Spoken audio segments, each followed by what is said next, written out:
Hey everyone, it is Mitchell J, the Scaredy Cat Guide, and on this video I want to do something a little different and cover some crypto terminology. We're going to take a look at Bitcoin real quick just so we have an update on that price action, and then we'll jump over and look at some terminology because, I mean, these are terms and definitions that you should be familiar with if you're investing in cryptocurrency and, getting involved with basically blockchain related investments and products and whatnot.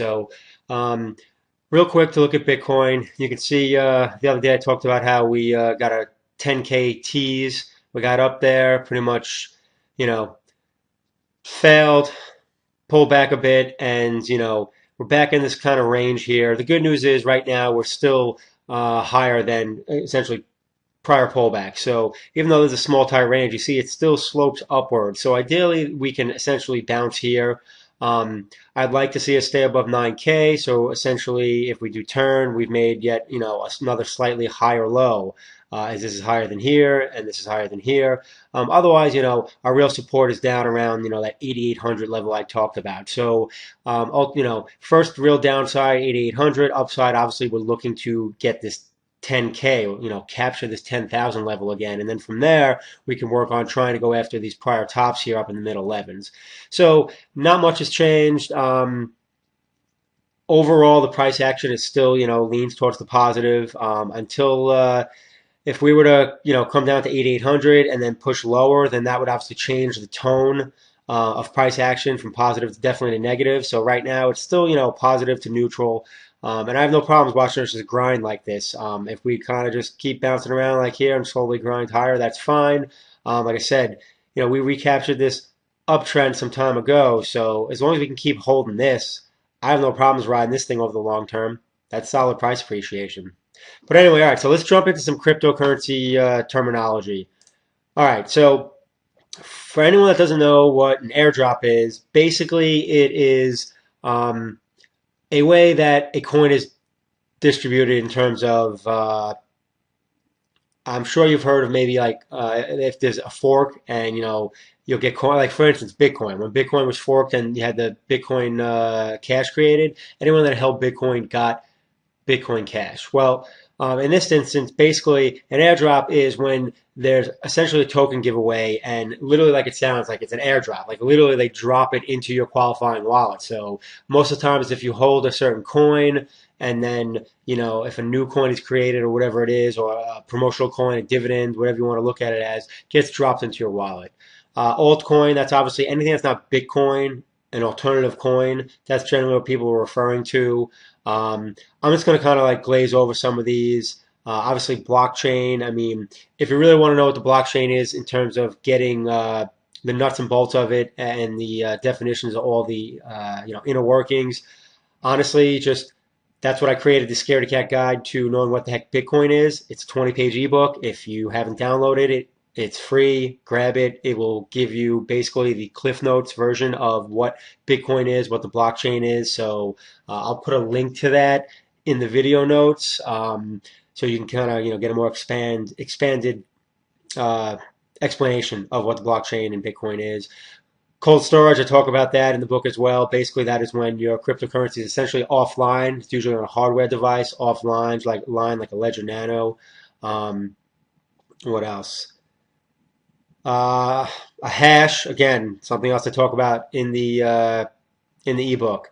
Um, Hashes are used essentially like a digital fingerprint to basically identify a block. It's basically a very condensed way to tag a block.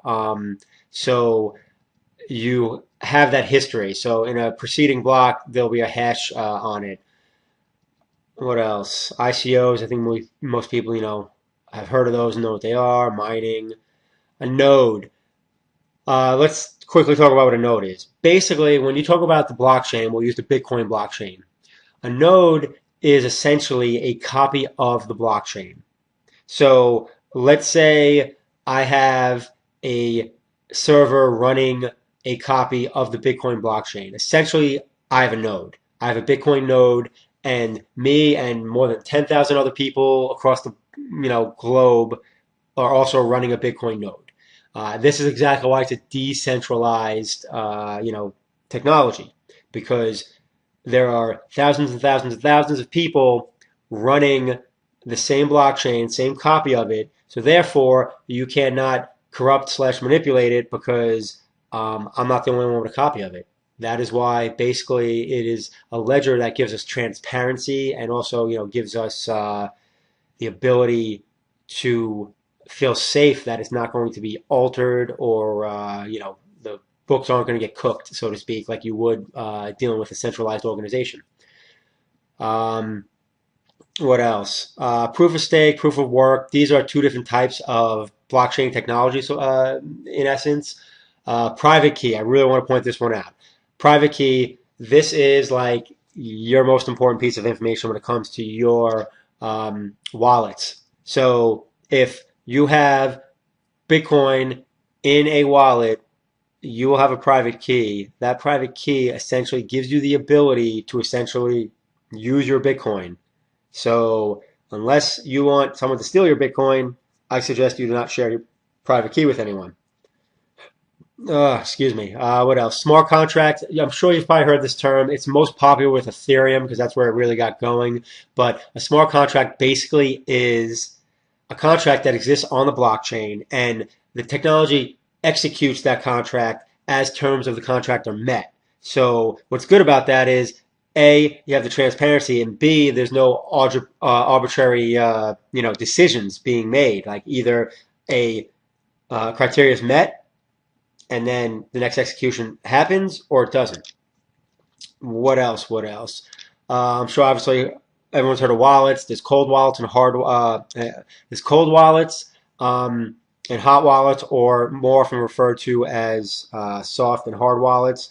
Hard wallet again is something like Ledger Nano, very a hardware device offline. Soft wallet generally is either if you have a software wallet downloaded, like let's say an Exodus, or if you have your crypto on an exchange. Essentially, it is in a soft wallet. It's basically very readily available to you as opposed to on a cold wallet where it's a device that you need to plug in and essentially take a few steps in order to use your cryptocurrency. So that's just a handful of these terms. Like I said, if you need to get a better understanding of what Bitcoin is, what the blockchain is, what wallets are, wallet addresses, and how to safely, um, buy, sell, and store your cryptocurrency, grab the free ebook. It's a quick read. Like I said, I'll put a link in the video notes to download the Scaredy Cat Guide to Investing in Bitcoin or to Knowing What the Heck Bitcoin Is book. All right, so next video we'll get back to more crypto analysis. I just wanted to share some of that information with you, and we'll see you soon.